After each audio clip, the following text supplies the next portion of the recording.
Aroma of Assamese কিচেনত আপোনালোকক স্বাগতম জনাইছোঁ। মই আজি আপোনালোকক ঔষধি গুণেৰে ভৰপূৰ জামুৰ চৰ্বত অতি সহজতে সুস্বাদুকৈ কেনেকৈ প্ৰস্তুত কৰিব পাৰি তাকে দেখুৱাব লৈছোঁ। আশা কৰিছোঁ আপোনালোকে ৰেচিপিটো ভাল পাব। এতিয়া আহকচোন ভিডিঅ'টো চাওঁ। ৰেচিপিটোৰ বাবে মই 250 গ্ৰাম জামু লৈ লৈছোঁ। এতিয়া মিক্সিৰ জাৰটোত জামুখিনি দিব লাগিব। তাৰপিছত তাত জোখমতে চেনি আৰু সামান্য পানী দিব লাগিব।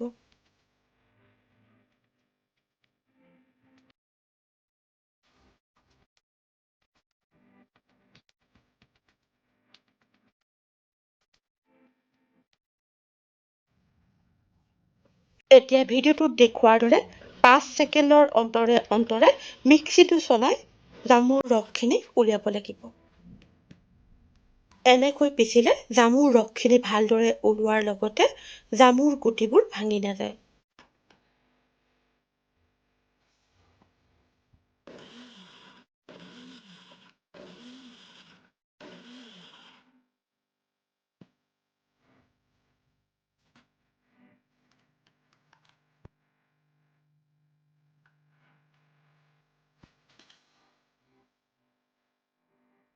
এতিয়া পাত্ৰ এটাত জামুৰ ৰসখিনি চেকি ল'ব লাগিব।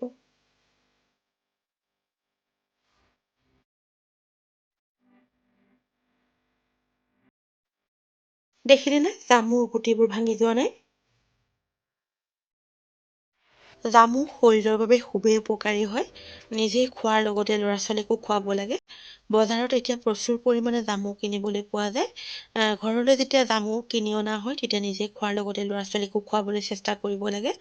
আমাৰ ল'ৰা-ছোৱালী দুটাই অৱশ্যে জামু খাই বেয়া পায়। সিহঁতক মই এনেদৰে চৰ্বত প্ৰস্তুত কৰি খুৱাওঁ। বিশেষকৈ স্কুলৰ পৰা অহাৰ পিছত এনেকৈ চৰ্বত এগিলাচ হাতত দিলে সিহঁতে খাই ভাল পায় আৰু মোৰো ভাল লাগে সিহঁতে খোৱাৰ বাবে। আপোনালোকেও এনেদৰে প্ৰস্তুত কৰি নিজে খোৱাৰ লগতে ল'ৰা-ছোৱালীকো দিবলৈ চেষ্টা কৰিব পাৰে।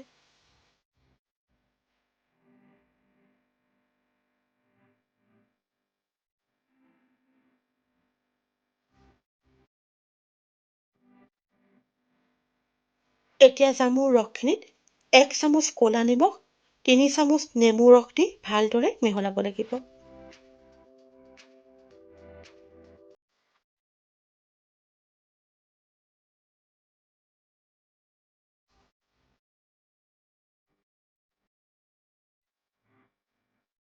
এতিয়া জামুৰ চৰ্বতখিনিৰ ওপৰত পদিনা পাত অলপমান সৰু সৰুকৈ কুটি প্ৰায় 5 মিনিটমান সময় ৰাখিব লাগিব।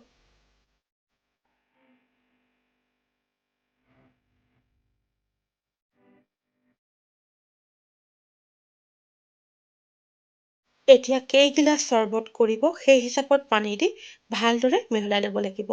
মই ইয়াৰ পৰা 3 গিলাচ চৰ্বত প্ৰস্তুত কৰিম বুলি ভাবিছোঁ।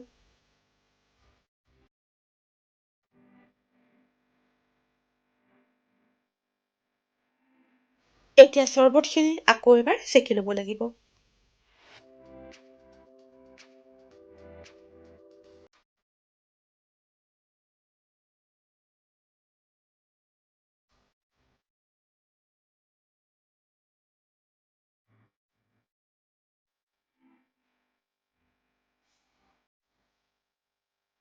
এতিয়া এটা কাঁচৰ গিলাচ লৈ তাত আইচ কিউব কেইটুকুৰামান দি তাৰপিছত তাত চৰ্বতখিনি বাকি নিজৰ পচন্দমতে সজাই পৰিৱেশন কৰিব পাৰিব।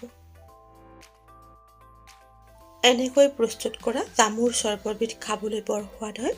আপোনালোকেও কেতিয়াবা এনেদৰে প্ৰস্তুত কৰি খাই চাবচোন। প্ৰিয় দৰ্শক, আপোনালোকৰ যদি মোৰ এই ৰেচিপিটো ভাল লাগিছে তেনেহ'লে লাইক আৰু কমেণ্টৰ জৰিয়তে জনাবলৈ নাপাহৰিব। এনেধৰণৰ সুস্বাদু ৰেচিপিৰ ভিডিঅ'লৈ আকৌ আপোনালোকৰ ওচৰলৈ আহি আছোঁ। আজিলৈ আহোঁ। ধন্যবাদ।